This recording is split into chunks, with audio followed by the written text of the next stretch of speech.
Hi, I'm Lisa K. Donner, along with Graham Noble, Sarah Calgill, Scott Cosenza, and David Patterson. And this is the Conservative Five, Liberty Nation's online TV news program.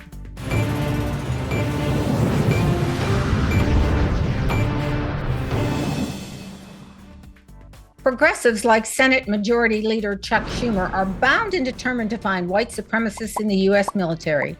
These extremists are elusive little creatures, apparently, and the Department of Defense has advised Schumer and company to, well, stop looking.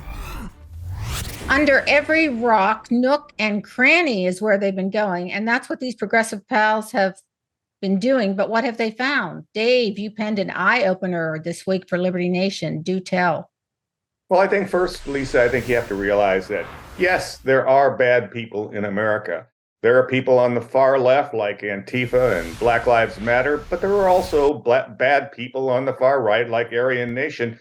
But they're truly bent on tearing down, our institutions. But there's very little or no evidence whatsoever that such sentiments are found in the U.S. Armed Forces. However, progressives and liberals, they continue to want the rest of America to believe that solid citizens who join the military join to, further some white or other extremist agenda. The narrative, unfortunately, that's pushed by liberals and is designed by, purpose or by accident to reduce confidence in our institutions so they can be replaced by a liberal agenda.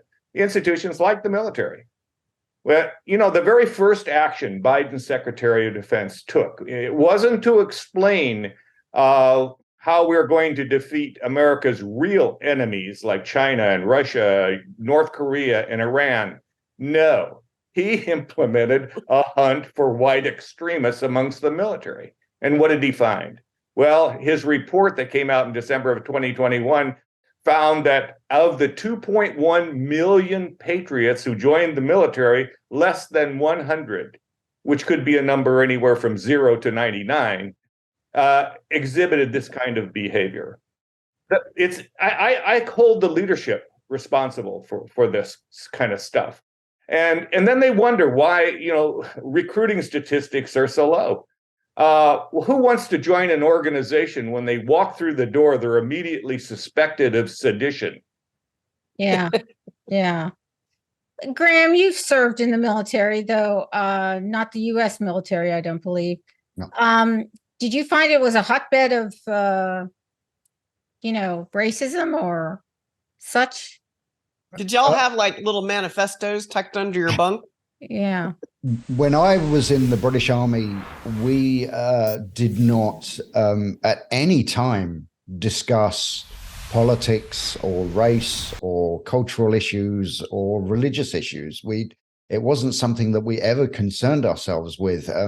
Back then, and this, of course, is we had just finished fighting the Romans back then, but we would have been totally dumbfounded and stunned if we had, been hauled into one of our classrooms or whatever, or onto the parade square one day and told that we were basically being vetted for political extremism or white supremacy. we would have said a number of things that I cannot say on this show because it's Thank you. Do not say them. But we would have just been horrified. It was ridiculous. But I would just briefly say that the whole thing about this white supremacy and is basically, it comes from the point of view that the progressives, the people on the left, are always looking for a way to legitimize their persecution of their political opponents.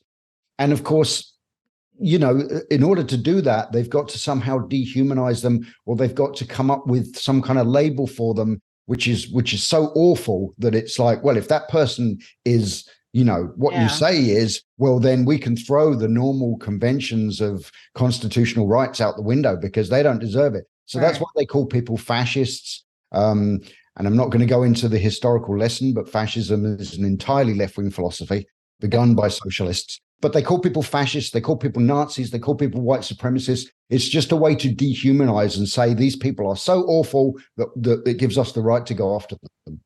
Yeah, Scott, I know you're familiar with the SPLC, the Southern Poverty Leadership Council, right? I believe I have that Southern right. Poverty Law Center, as I think. Law Center, Yeah. excuse me. You're familiar. They've done a lot of digging into this and not really come up with big numbers. So I guess maybe it wasn't surprising that they didn't come up with big numbers in the military either.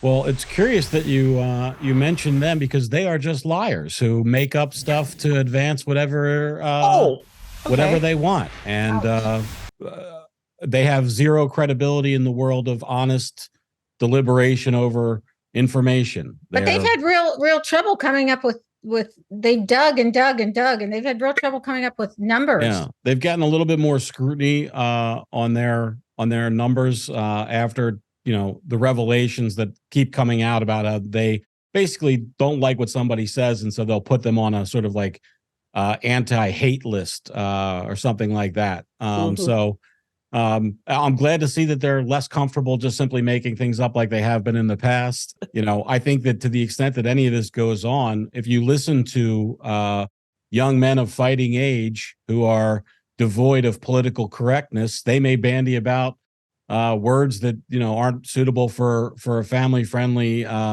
video and not have any hate behind it, but literally just talking trash. That's one of the best things about being in a group of young men without having to confront political correctness is to engage in that sort of banter. So even what is discovered may be of that ilk. The one thing that the U.S. military has had in the past is a problem with street gangs going into them. So if there's any kind of and those people are generally not Caucasians, by the way, they're of different races, but this just doesn't seem to be a problem, and I'm not worried about it. Well, I think to that point, if you listen to the president in his speech at Howard University, where he says the most, not sort of, but the most important problem and threat that we have in the United States is white extremists.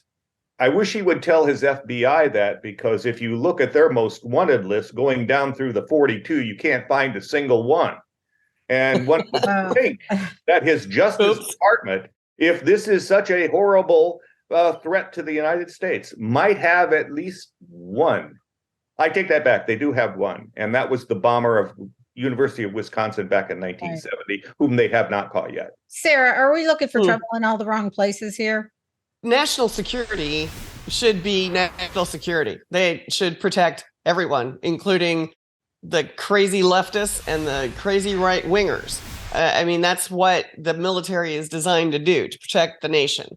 Instead of focusing on if we can find some secret, TikTok video that shows that we're right, that the military is full of white supremacists, maybe we should be securing our border and redoing our thinking process on the war in Ukraine and maybe what happened in Afghanistan.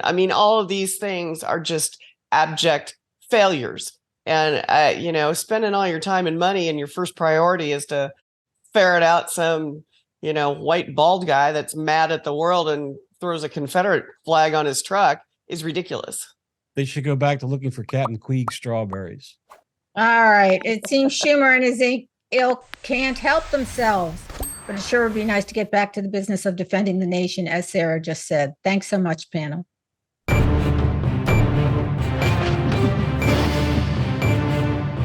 That's it for our Conservative 5 panel today. Check out our other C5 shows and segments on your favorite video platform. YouTube, Vimeo, Rumble, we're on them all. As well, Liberty Nation has its own Roku channel where you can see all of our TV productions. Thanks for tuning in, and remember, surf on over to libertynation.com. I'm Lisa K. Donner, Editor-in-Chief. Thanks for joining us today. This has been a production of libertynation.com, where truth matters.